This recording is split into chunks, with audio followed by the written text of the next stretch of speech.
Good afternoon, everyone, and welcome to today's Public Health Ontario's round presentation on Towards a Weight-Inclusive Approach in Public Health. My name is Sarah Orr, and I'm an Applied Public Health Science Specialist at Public Health Ontario. And I have the pleasure of moderating today's session from Takaranto on Toronto Treaty 13 territory. Before we begin, I'll mention a few housekeeping items. Firstly, I'd like to state that as moderator of this session, I have no conflicts of interest. If you require CME credits, please email capacitybuilding@oehpp.ca. And it's now my pleasure to present the speakers for today's event, Amy McDonald and Jessica Love. Amy McDonald has been a public health dietitian for the last 15 years. She has been a vocal advocate for reducing weight stigma in public health practice during this time, especially in schools and child and family settings. Jessica Love is a public health dietitian who has worked in Northern Ontario for the past 10 years. Jessica was involved in writing the position statement Towards a Weight-Inclusive Approach in Public Health and co-chairs an anti-racism and dietetics community of practice through the Ontario Dietitians in Public Health. And now it's my pleasure to hand it over to Amy to start today's presentation. Thanks very much, Sarah. So thank you everyone for coming today to learn more about Ontario Dietitians in Public Health's new position statement. We're really excited to tell you all about it. This presentation was created by Ontario Dietitians in Public Health and its authors. The opinions expressed in this presentation are that of the presenters and do not necessarily reflect those of Public Health Ontario. It is our intent to share the slides and recording of this presentation with on the PHO website, as well as to share the link to the Toward a Weight-Inclusive Approach in Public Health, Ontario Dietitians in Public Health position statement towards the end of the presentation. Both Jess and I are public health dietitians at Ontario Health Units and members of Ontario Dietitians in Public Health. We have not received any industry funding and have included our disclosures here. Ontario Dietitians in Public Health, or ODPH, represents registered dietitians working in local public health units across Ontario. We work collaboratively through a number of voluntary working groups to develop public health nutrition resources. Through this work we are sharing here today, we aim to advance action to dismantle attitudes, behaviors, and social systems that marginalize, exclude, and oppress people because of their body size. For us, that means shifting the paradigm from a weight-centric approach to one that is liberatory, weight-inclusive, and addresses systemic injustices. This position statement has been a long time coming, with the help of many ODPH members and others. We want to acknowledge all of the body diversity work group members who supported the position statement development. We also had a large number of external reviewers who contributed greatly to the comprehensiveness and quality of this work, many of whom, with their permission, are acknowledged within the position statement. Our goals for today are to make the case for why weight bias is a health equity and social justice issue of public health importance, and for using an intersectional approach to addressing it. We also aim to help you identify opportunities and specific actions you can take within your health unit or organization in adopting weight-inclusive approaches. We strongly believe that weight bias should be included in equity, diversity, and inclusion work as it intersects with race, class, gender, sexual orientation, gender expression, disability, and other identities and positionalities. We also wanted to start today with a land acknowledgement. We are grateful to have the opportunity to meet and work on these territories and recognize First Peoples' ongoing stewardship of the land and waters which we occupy. Within our organization and our health units, there's lots of learning occurring on the harms of the profession of dietetics and the field of public health, as well as our privileges as settlers. And we have a lot of work to do to continue to redress the ongoing colonization and build allyship with Indigenous communities. I myself live and work in Huron and Perth counties, the large area on the shore of Lake Huron. The lands of the 1836 Saugeen Ojibwe Nation Treaty 45, 1 of 2, and the 1827 Huron Tract Treaty 29. My Scottish, Irish, and English ancestors settled on these lands in the mid-1850s and benefited from these treaties, which resulted in the formation of reserve communities outside of our colonial borders. Our neighboring Chippewas of Stony and Kettle Point and Saugeen Ojibwe First Nations have all experienced decades-long land and treaty rights legal battles, which is something that I didn't learn about growing up and now recognize my responsibility to do so. And I live and work on Anishinaabe land as an uninvited settler with maternal roots from Germany and paternal roots from Scotland and England. I am on the territory of Dukis and Nipissing First Nations and on unceded land that's covered by the Robinson-Huron Treaty of 1850 in what's now known as North Bay. So we also think it's important to acknowledge in this work that we acknowledge the privileges that we have. In acknowledging our privileges and power and the power that they afford us, it helps us to be cognizant of how our experiences differ from that of our colleagues, yourselves, or other community members at which we serve. These are two different examples of power wheels that represent different aspects of power and privilege. Generally, the closer you are to the center of the wheel, the more power you have in our current society. Our individual experiences can vary depending on when and where you are in the world and in your life.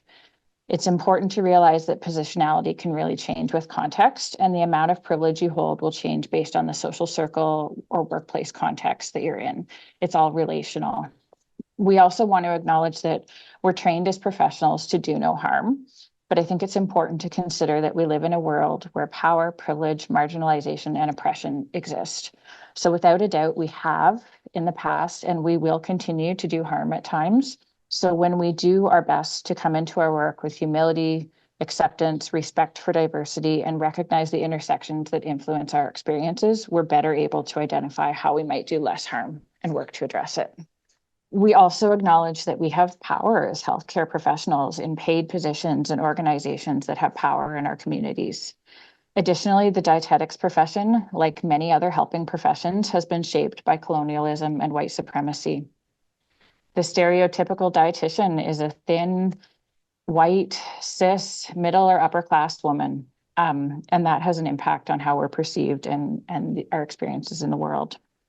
Also, a foundational resource for the profession, such as Canada's Food Guide, was informed by unethical nutrition experiments performed on Indigenous children without their or their families' consent in residential schools. And all of these things are things we need to consider. So I individually use she, her pronouns and identify as a cis, heterosexual, neurodivergent, able-bodied, white settler of European ancestry who's always experienced thin privilege. And I use she, her pronouns as a cisgendered, able-bodied, heterosexual, white settler of European ancestry. And I experience unjust and unearned thin privilege. And you can find more information on these terms that we use on our website in the resources section. We'll be sharing links later on in the presentation. First, we wanted to start with a quick overview, though, of these key terms. Weight bias is the result of our conscious and unconscious thoughts, feelings, and attitudes about bodies. We're referring to the negative attitudes, beliefs, assumptions, and judgments towards individuals based on their weight, shape, appearance, or BMI. Weight bias can be directed at individuals across the weight spectrum. However, it generally has the greatest impact when targeted in people in larger bodies. And we know weight bias is extremely common, and for that reason, it would be unusual not to have it. So we all have it. Research has shown that even children as young as 3 have already learned it. Biases can lead to stigma and discrimination. When we use weight stigma, we mean when people are labeled and stereotyped based on their body size, where our biases are enacted and directed towards individuals generally as assumptions or comments. Lastly, when referring to weight discrimination, we mean that which occurs where actions or decisions, particularly by those in power, lead to unjust treatment of people in larger bodies. Some examples can include the lack of access to medical testing, whether it be blood pressure cuffs, MRI, lots of other equipment, or denial of elective surgeries such as knee replacement, gender-affirming surgery based on arbitrary BMI cutoffs. Intersectionality considers how systems such as racism, classism, sexism, homophobia, and other forms of discrimination overlap and interact with one another to advantage some and disadvantage others at the individual and social structural level. It recognizes the complexity and diversity of the human experience. Systems of power and oppression are interwoven, not just additive. These systems and structures come together and build on each other to produce and sustain health inequities. An intersectional approach seeks to address multiple forms of oppression and interconnections as a whole, not in isolation from one another. It's important to know as well that sizeism intersects with other forms of discrimination, including homophobia, transphobia, racism, and sexism. It doesn't occur in isolation. As Audre Lorde said, there is no such thing as a single issue struggle because we do not live single issue lives. So we know weight stigma impacts everyone, but it also disproportionately impacts women, trans and non-binary individuals, people of color, and people in larger bodies. For example, clinical practice guidelines often focus on individual behaviors, food choices, and activity and weight loss, despite the evidence of the impacts of intergenerational trauma food insecurity, poverty, and racism. So I'll pass it off to Jess to speak more about our position statement. Thanks, Amy. So while conversations about body image and eating disorder prevention have been part of the public health nutrition work since at least the 1990s, active conversations about weight stigma really didn't begin until the 2010s. And since then, the volume of research has increased substantially, both within biomedical and the critical health studies paradigms. So ODPH adopted our first position statement related to weight stigma in 2018, called the Health and Wellbeing Philosophy and Approach to Weight. This 2024 newer position statement is not just an update, but a complete re-envisioning. So the primary target audience for this position statement is public health dietitians and public health colleagues, as well as other professionals and community partners. The purpose is to make the case for taking a weight-inclusive approach to health promotion and to health care, and to provide recommendations for how to do so. The objectives are to support anyone who uses a position statement to make their organization and initiatives more weight inclusive. And we seek to reduce where possible, eliminate harm caused by programs and policies that are not weight inclusive, anti-oppressive, and trauma and violence informed. And we did just get the final design file today, so it's hot off the press. The French translation's in progress, but our website has the position statement up now. Okay, so I want us to think about words, and I want us to think about language we use to describe bodies, and some of the pros and some of the cons. So language is constantly changing and evolving, but we want to make sure we're using language that's supportive and empowering. So it's important to carefully consider language that might communicate bias, blame, or negative judgment. And we also want to respect diverse preferences of language among patients of different body sizes. So in an individual context, use language preferred by that individual. And just a note on euphemisms like curvy or fluffy. Do we use euphemisms for thin? We can really create stigma by suggesting we shouldn't ever use the word fat. And again, that said, use preferred words of the person you're working with. In terms of person-first language, this is an approach some argue for. It started in the disability community, so the idea that putting a person before their illness helps to decrease stigma. So a person with a disability versus a disabled person. So a person with obesity versus an obese person. This really increases stigma because we don't use that language to describe other things about bodies. So we wouldn't say person with thinness. So our ODPH position on language is that obese and overweight medicalize and pathologize larger bodies and are rooted in racism and sexism. And we'll talk more about the roots in a minute. Obese and overweight are terms typically used in public health and healthcare. Obese comes from a Latin root that means to eat until fat. And for that reason, we won't be using those words unless we're citing research, but we'll be using higher weight or larger bodied otherwise. These are neutral, non-stigmatizing terms. When the word fat may not be appropriate, they accurately describe a population and don't increase stigma. And they aren't triggering for victims of weight stigma like sometimes the word fat can be. While again, others do use fat, it's often the preferred term by fat activists, used as a descriptor without the negative connotation society has put on it, and a way to reclaim and take the power back. The National Association for the Advancement of Fat Acceptance, or NAFA, and others recommend reclaiming this word. So of course we support its use in the appropriate context, but may not be preferred term by all. Again, some may still find it stigmatizing since it's been used as a negative concept. So a little bit about health. The Western perspective on health is what currently dominates our healthcare system, including public health. And our goal in the public health field is to promote mental, physical, and social health. So this means we need to consider the social context and the social determinants of health, or the SDH, as well as stigma and discrimination. The World Health Organization notes that research shows that the social determinants can be more important than healthcare or lifestyle choices in influencing health.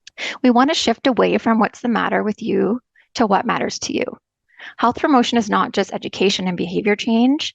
If it is solely focused on this, it may widen inequities. We want to ensure that there's a strong focus on justice and equity in our work, and health promoting behaviors themselves, like quality sleep, physical activity, healthy eating, are influenced by structural factors like housing, income, and other SDH. If we do focus on solely health behaviors, there's the risk of increasing stigma and blame on the individual, as well as moralizing health. So having our worth tied to our health status. We want to emphasize in our position paper and in our presentation to you today that we cannot assume a person's health based on solely one measure, and especially not based on weight, BMI, or appearance. So if we look deeper into the roots, weight has been examined through many sociological lenses since the 1970s, and using the lens of race, class, and gender. Sociologist Dr. Sabrina Strings traced the origins of fat bias to the transatlantic slave trade. So Fearing the Black Body, one of her books, dives much deeper into this.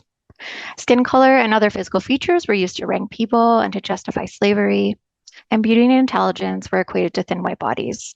Social hierarchy used assumptions about weight, race, and class to justify the superiority of the white race, and other races, particularly Black Africans, were considered savage, with larger bodies evidence of their race being lazy, hypersexual, and morally corrupt. This presumed racial superiority rationalized the colonization of sovereign Indigenous nations in the Americas and made it morally acceptable to steal land. Settler colonizers created systems of policies and legislation to dehumanize Indigenous peoples and to destroy, eradicate, and replace Indigenous cultures, structures, practices, and ways of knowing. And the doctrine of discovery allowed for this aggressive pursuit of colonization. Colonizers carried with them the belief that slender bodies were racially and morally superior. They believed that thinness demonstrated American exceptionalism. And Indigenous women, girls, and gender diverse people in particular were viewed by settlers as worthless. And they were, and unfortunately continue to be, physically and violently assaulted. Their bodies were to be controlled and continue to be today. While Indigenous communities often view difference as a variation of nature and as a natural, settler colonizers imposed their belief systems and standards of normal, which pathologized any differences. Back to you, Amy. Thanks, Jess. So in 1832, Adolphe Quetelet, a Belgian mathematician, astrologer, and statistician, proposed a calculation of weight proportional to the square of height to determine the characteristics of the average man, based on data collected from white European men. It was not developed to assess the population or individual health. In the early 1900s, insurance companies began assessing mortality risk of their policyholders by collecting weight and height information and creating the height to weight tables. Again, these reflected populations who were primarily white, male, and had incomes adequate to purchase life insurance. In the 1970s, Ansel Keys assessed weight and height samples for men in predominantly white nations, with a small subset from Japan and South Africa, seeking the best indicator for body fat or obesity. He concluded that the Quetelet Index, rebranded as the BMI, was better than the insurance height and weight tables and advocated for its use despite inadequate evidence of biological or medical significance. The 1995 World Health Organization Technical Report on the Use and Interpretation of Anthropometry standardized BMI categories to assess physical status. The report acknowledged the limitations of BMI. It does not measure fat mass, fat percentage, or health status. And prior to this, it also lacked standard cutoffs. The committee considered the association between BMI and mortality, not morbidity, and proposed classifications described as degrees of overweight. The cutoffs were described as largely arbitrary and were recommended to be interpreted in combination with other factors such as disease, smoking, blood pressure, lipids, glucose intolerance, type of fat distribution, etc., and not in isolation. Also in 1995, the International Obesity Task Force was founded with the explicit purpose to convince the World Health Organization to hold a special consultation devoted to obesity. The task force was funded almost entirely by the pharmaceutical industry. They were successful in funding the 1997 WHO consultation on obesity and authoring the report that informed health ministries around the world, including the National Institutes of Health. Task force members participated on and chaired the committee that lowered the BMI classifications in the United States in 1998, resulting in new classifications for who is considered overweight and obese according to the BMI. This is an example of the process described as the medicalization of obesity. Through funding of research, guidelines, promotion of the cause, and sponsored education to healthcare professionals, pharmaceutical companies were able to shift the focus from structural and societal changes, such as addressing poverty, racism, and other social determinants of health, to industry-aligned treatments. Commercial interests play a role in shifting collective consciousness and expanding opportunities for pharmaceutical intervention related to weight and BMI. The public, policymakers, and healthcare providers alike generally associate higher BMI with various health issues. This perception has been heavily influenced in many ways by commercial interests. BMI was not developed to measure fatness. It was selected because of the simplicity and affordability of use and assumptions about the link between weight and health. The initial links made between BMI and health were specific to mortality rates, not morbidity or other health outcomes. We know BMI does not accurately measure body fat percentage, health status, health behaviors, or health outcomes, but it often gets conflated with these. In terms of mortality, the current literature does not indicate a higher risk for mortality. It does indicate a higher risk for mortality at the highest and lowest ends of the BMI categories, but its lowest risk isn't in the normal weight BMI range of 18.5 to 24.9. It's actually 25 to 35 kilograms per meter squared, the category that's typically labeled overweight or grade 1 obesity. Before we move on, I also want to draw your attention to the American Medical Association Journal of Ethics issue that came out in July 2023 called How We Over-Rely on BMI. It has some excellent articles that delve further into the topic if you're looking for more information. And I'll pass it back to Jess. Thanks, Amy. So a little bit more about the research on weight. The quality of evidence for this research really varies. The majority of researchers and participants are not diverse in gender, race, class, age, etc. So we need to be cautious in interpretation. Obesity prevention and control research is highly funded versus research on weight bias, weight stigma, and discrimination. But the current research we do have on weight bias shows the huge impacts on health. When looking at the research on weight, there is no strong evidence of long-term weight loss. While numerous studies show that weight is regained within the first 2 years, and then by 5 years, the majority of participants are at their pre-intervention body weight. Engaging in weight loss means that folks are likely to enter into a cycle of losing and regaining weight, known as weight cycling. And weight cycling alone has been shown to negatively impact our health. Also, weight loss attempts increase the risk of disordered eating and eating disorders, and there's evidence of the significant harm that this causes. The relationship between weight and health is complex. The presumption that high weight causes poor health is in most cases oversimplified and inappropriate. Many studies discuss correlation between weight and health, but that does not mean causation, as we know. And weight stigma and weight cycling are confounding factors that may be mediating the relationship between weight and health.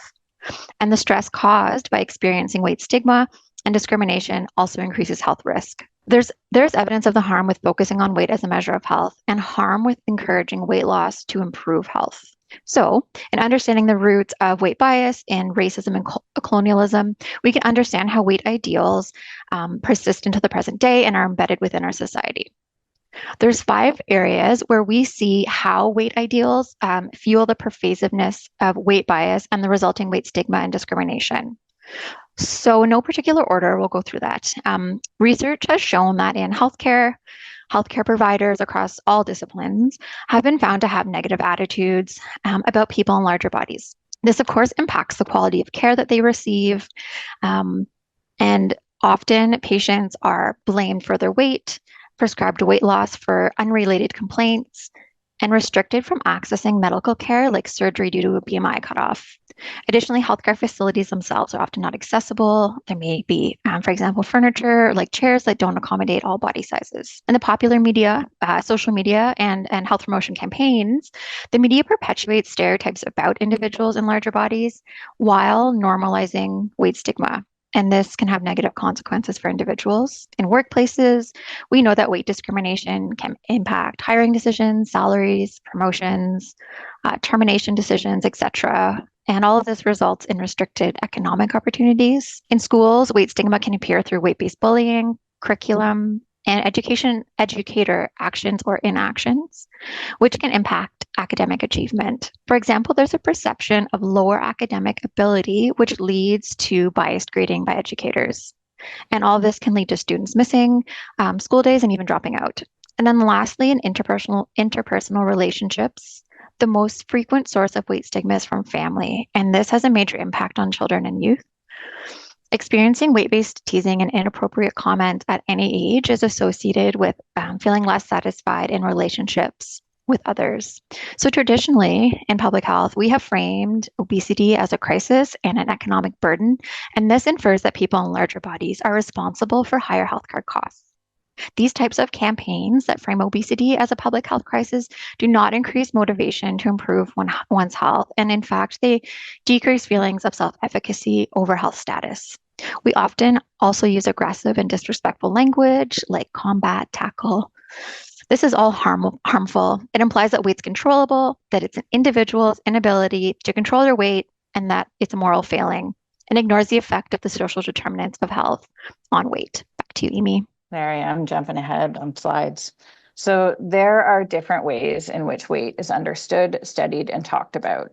It's important to understand these when we're talking about addressing weight bias, stigma, and discrimination in public health. There are generally 3 different paradigms, and we're going to describe each of them here. And while they're described discretely, I think it's important to highlight that they can really fall into a spectrum, and some people might fit a little bit into 2 categories or 3 categories in terms of their beliefs and attitudes about weight. So the traditional standpoint on weight, also known as the weight normative or weight-centered approach, is one that many of us may have been taught in our undergrad experiences. It focuses on weight loss as a means to improve one's health and prevent or treat chronic disease. It places the blame on individuals for control or lack of control of their weight, and often uses fear-based messaging to motivate one to lose weight. It promotes modified eating behaviors such as calorie or macronutrient restriction and physical activity as a means to lose weight. And it's now known and better understood to increase weight bias, stigma, and discrimination. The health or complication-centric approach is one that views obesity as a chronic disease. Proponents of this approach typically acknowledge the impacts of weight stigma and the various factors outside of individual control that impact weight. They may acknowledge the inaccuracy of BMI as a primary indicator of health and recommend alternative assessment tools such as the Edmonton Obesity Staging System or King's Criteria, which are proposed to take a different perspective rather than just BMI alone. They generally aim to focus on behavior changes regardless of body weight, shape, or size, recognizing the limits for their success for weight loss, but also advocate for increased access to and use of weight loss surgery, pharmaceutical interventions to promote weight loss. This is the approach that is promoted by Obesity Canada. They recognize the impacts of weight stigma, but also advocate for obesity to be considered a chronic disease, as well as for redefining and the medicalization of obesity. So Ontario Dietitians in Public Health advocates for a weight-inclusive approach. We describe it as a social justice and anti-oppressive approach, focusing on mitigating and dismantling systems and institutions that perpetuate oppression for those with higher weights or larger bodies. It recognizes that weight-based discrimination and the social determinants of health have a significant effect on one's health. A weight-inclusive approach also recognizes that weight and BMI are inaccurate indicators of health and discourages the use of the term obesity and argues against framing obesity as a disease. The goal is to recognize the roots of weight bias and stigma, avoid further marginalization of those with larger bodies, and focus on health promotion approaches that don't exacerbate bias, stigma, and discrimination in any form. And so this includes advocating for systemic change. We also recognize that all of this may feel new and challenging. The evidence has been building and evolving over decades. We do not want to acknowledge that different organizations, or we do want to acknowledge that organizations are taking different approaches.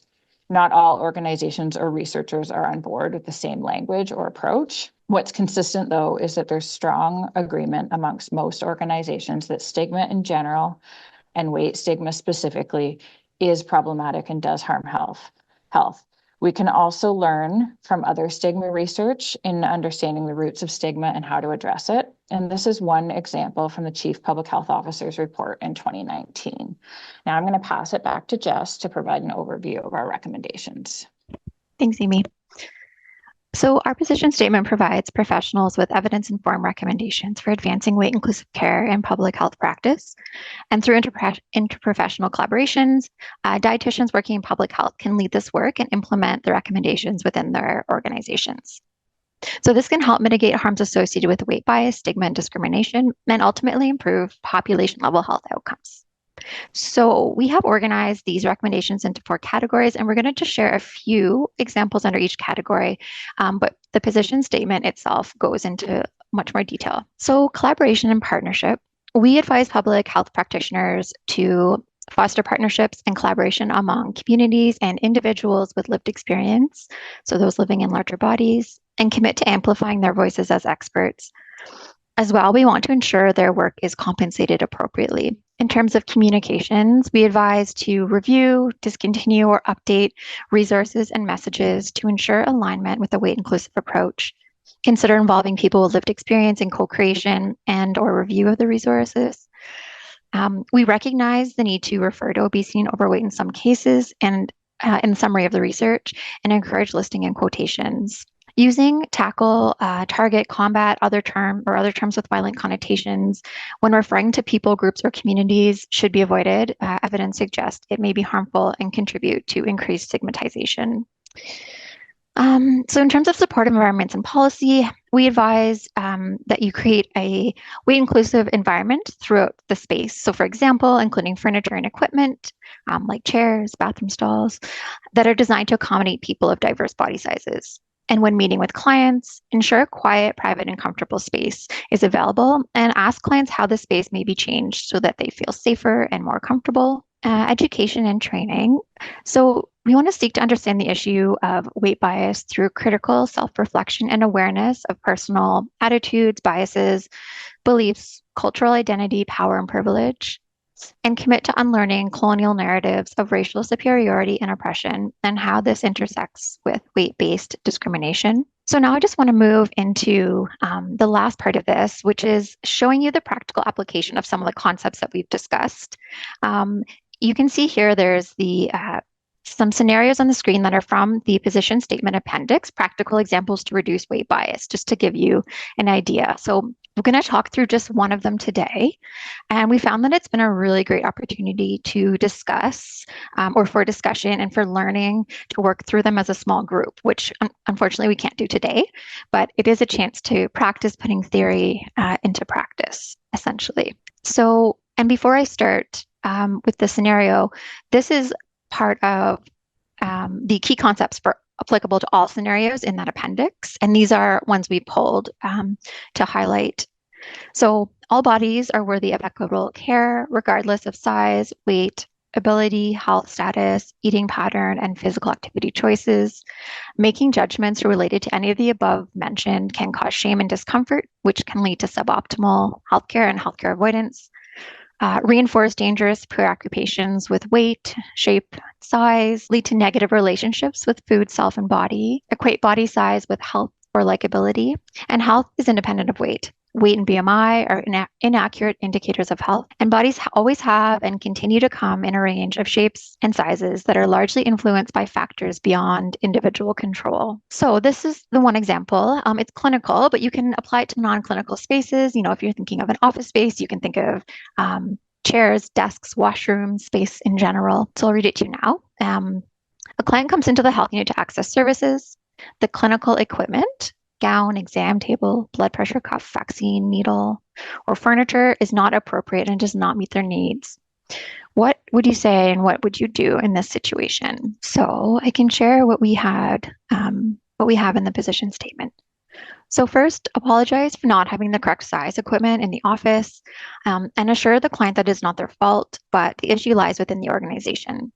Acknowledge that it's inappropriate that the health unit does not have equipment and or seating that can be used by all people with all body shapes, sizes, and abilities. Don't suggest a client wear 2 gowns, for example, to make it work, or try to take their blood pressure cuff with a cuff that's too small. But if they're there, if there is a way to provide services in a non-stigmatizing way due to this inappropriately sized equipment, work with the client to discuss alternatives based on their comfort level. You know, folks are coming for an appointment for something that they need, so wanting to find a way, if possible, to make it work. For example, if it's a sexual health visit with a pelvic exam, perhaps they can keep their top on and use a sheet to cover their bottom half, or instead of 2 gowns. Advocate to ensure that the health unit has accessible equipment available and that all spaces have appropriate clinical equipment. And if that's not possible, make sure that everyone knows where the equipment is so that they can access it without drawing undue attention.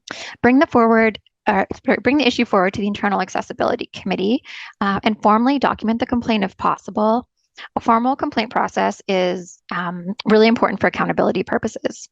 And then also using tools that are available to assess the physical environment. So there's some great tools by Reagan Chastain and NAFA that we refer to in the position statement. And some of the tangible considerations, just a couple from those checklists are, do you have sturdy chairs with a minimum capacity of 500 pounds? Are there chairs and seating without arms and wide seating with arms to assist with moving from sitting to standing? And are spaces uncluttered for moving around in the waiting room and washrooms? That's just a couple of examples. So as we wrap up, we just want to leave you with this quote. And we feel like it really shows that we need to change our approach as healthcare professionals. As from the Fat Studies Reader by Marilyn Wan, states that the only thing that anyone can diagnose with any certainty by looking at a fat person is their own level of stereotype and prejudice towards fat people. It's our position that weight bias and the resulting stigma and discrimination is a significant public health problem and social justice issue that leads to health inequities. Public health must not frame higher weights as a disease or epidemic, as this contributes to weight discrimination. And a weight-inclusive approach reduces harm and promotes health for individuals in larger bodies. All public health professionals need to work together to support a weight-inclusive approach that improves health outcomes for all. And just to note that this position statement document is based on the best available evidence at the time of writing and will replace that previous position statement that we mentioned at the start from 2018. I'll pass it back now to Sarah to facilitate the Q&A segment. Hello. Thank you, Amy and Jess. That was an incredibly informative and important presentation. And we'll now move on to the Q&A segment of this event to address some of the questions from our audience. And I'll ask a question I'll start with a question somebody asked that is something that a lot of us in population health surveillance are grappling with. And wondering if you could speak to your thoughts on BMI as an indicator for population health. And then also one person has specified in pregnancy outcome indicators such as small or large for gestational age. Questions. I think starting with small or large for gestational age, there is some need to look at growth measurements for infants and young children. And so I think that's really a separate question from overall BMI, measuring BMI at the population level. And we really don't get into those specifics in this position statement. In terms of using BMI as a population health measure, we really wanted to say, don't ever do it. We did discourage it, but we recognize that not every health unit is going to be there and be ready to do that. There has been some work happening, a collaboration between the Association of Public Health Epidemiologists of Ontario and Ontario Dietitians in Public Health in drafting guidance for how to report on BMI if organizations really want to move ahead in doing it. And some of that guidance is not to use the word obesity whenever possible. And looking at BMI as a demographic factor rather than a modifiable risk factor. So it's not a perfect solution, but I think it may give a bit of an answer to that question. I think it does. That's really helpful. And then since I know this is your favorite space, the more at the population health level, but somebody else has asked, knowing that weight bias is so harmful, do you guys have any thoughts on measuring that at the population level and tracking any movement? It'd be nice to see some research on that. In Canada, there is a lot more research that's been done in the States. It's also interesting to look at some of the different assessment tools that exist. A lot of them were developed in the 90s, and a lot of them are really weight biased themselves and use a lot of obesity-related language. There is a newer tool, Jess, correct me if I'm wrong, it's Fat Attitudes Assessment Test that Patricia Kane and colleagues released, I think in 2022, that is a really interesting option that may be more appropriate to use. We don't have the control over what gets measured at the population health level, but we definitely would like to advocate for more measurement of weight bias. There is lots of research out there. You'll see in the 200 plus citations in the report. Yes. And that's not everything. Yeah. Yeah. Okay, so back to more practice-based. What's the best practice for asking an individual what language they prefer without inadvertently causing harm? That is another good question. Jess, do you want to start or do you want me to? I guess, I mean, as I'm thinking about it, is a really good question. And as I'm thinking about it, I guess it may depend on the context and the relationship, right, with the practitioner. Kind of that's the first thing that's coming to mind. I think, there may not, I think we overly often refer to body shape and size when we may not even need to. So that may also be a consideration. But yeah, I don't know. Do you have anything to add, Amy, or what's your first thought? Yeah, that's where my mind was going is, do we need to talk about weight? And if the client is bringing up weight, then absolutely, we need to answer their questions, but we can use the words that they use in bringing it up. And we can also have conversations about any misconceptions that they may have. And oftentimes we don't have to refer to someone's body specifically in order to have those conversations. And when we do, they often give us some cues as to what words they would prefer. And I think it's similar to using the correct pronouns. If you use the wrong word and they correct you, then you correct yourself and move forward using the word that they prefer you to use. Thanks. Someone else has asked if there are any weight-based policy templates or examples for policies inclusions for EDI for workplaces or schools that you guys are aware of. That's a good question. Some of our health units have policies on addressing weight stigma or may have included language about body size and appearance in our policies related to human rights and diversity and inclusion. There's probably some work that should be done in that area for some examples. Go ahead, Jess. Yeah. Well, I was just going to say as well, like the Ontario Human Rights Code, there's advocacy happening through ODPH to have like body shape and size and weight included as a protected grounds because it's not currently.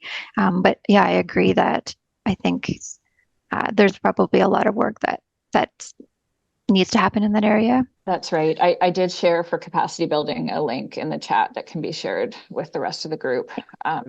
There is it was actually a group outside of Ontario Dietitians in Public Health that was wanting to start some work around advocacy for inclusion of weight and body size and appearance in the Human Rights Code. And there's definitely more work to be done in that area.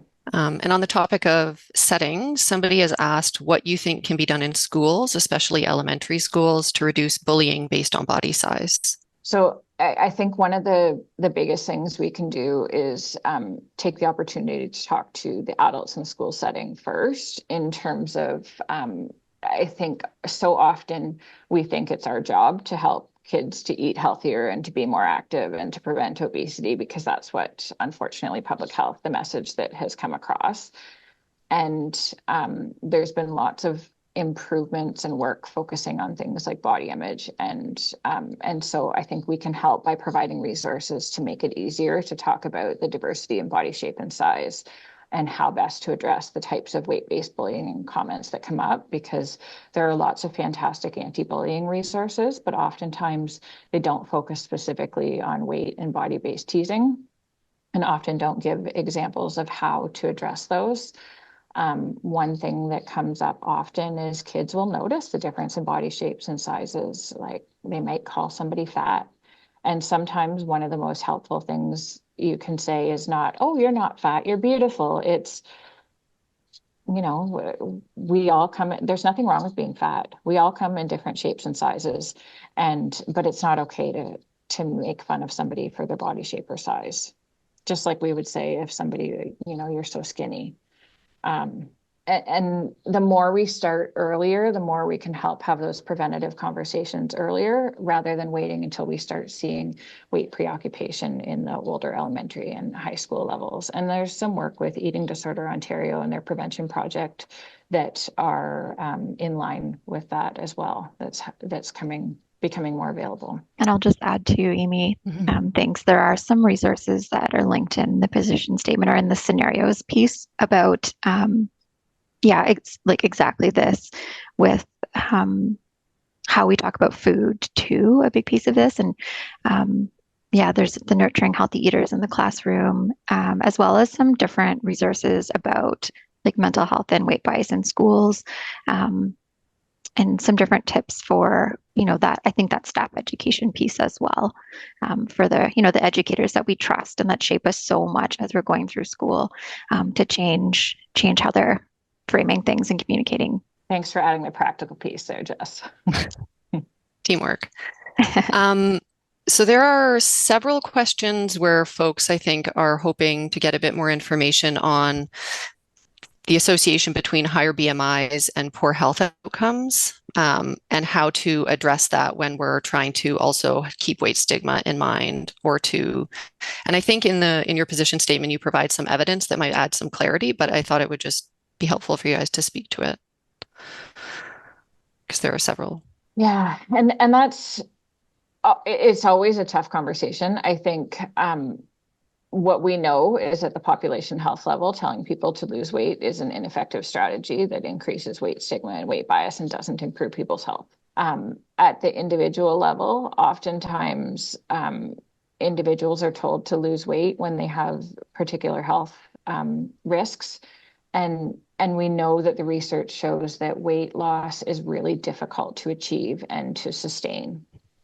And so our approach and our a weight inclusive approach really focuses on looking at what matters to that individual and what they can change to improve their health. And sometimes it could be improving nutrition, it could be improving activity, it could be sleep, it could be smoking, it could be any number of things.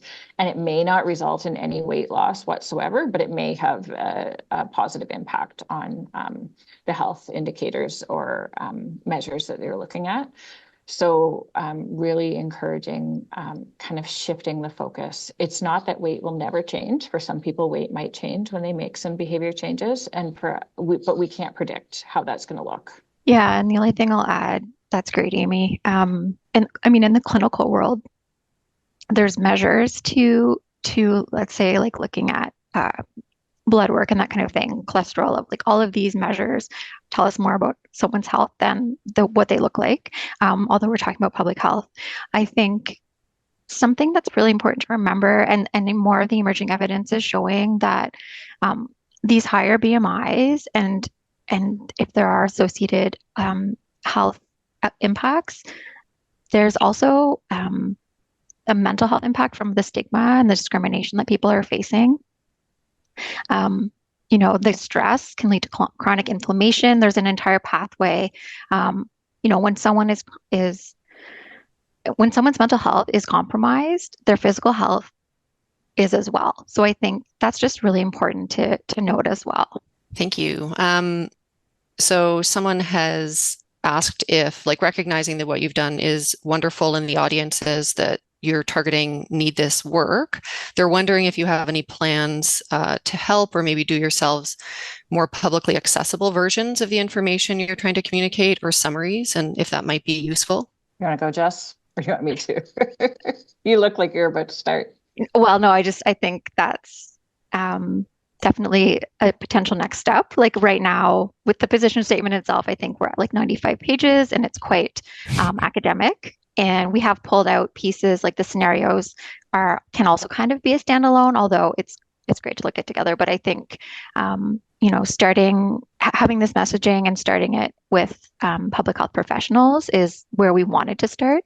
So I think the next step is something a little more easy to digest. Yeah, this information is publicly accessible on our website, so anyone can access it, but it is fairly academic and long, and we definitely have more work to do to make it more accessible for the general public. And a relevant question for dietitians, someone is acknowledging, since weight is not viewed as modifiable, can diet be seen as a modifiable risk factor? So I wonder if you could speak to the focus on diets that's kind of broadly across the population, not just to address weight. That's a tough question. You know, nutrition is, you know, something that does have an impact on individuals' health and well-being, and it is influenced by a lot of factors, including household food insecurity, in the case where individuals might not have enough income to actually make changes to the foods that they're purchasing. In terms of, you know, having history of chronic dieting, disordered eating, or eating disorders, it may be a lot more complicated for somebody to change what they're eating, especially if it's perceived as restriction. So we, you know, as dietitians, we do know that nutrition does have an impact on health and well-being, but it's not always a straightforward, a simple solution for everyone to make the same changes and have the same outcomes. Often there is what's healthy for one person might be a little bit different than for somebody else. And so we definitely don't encourage, you know, fad dieting, but we certainly recognize that what is healthy eating may look a little bit different from one individual to the next. Since we are 1 minute to, we're going to wrap it up. And I want to thank Amy McDonald and Jessica Love for presenting today. And I'd like to thank everybody on the line who's joined us for the webinar. Lastly, to access PHO presentations and to view confirmed and upcoming sessions, please visit the PHO website, head to Education and Events, and click on Presentations. Thank you and have a wonderful day. Thanks so much. Thank you.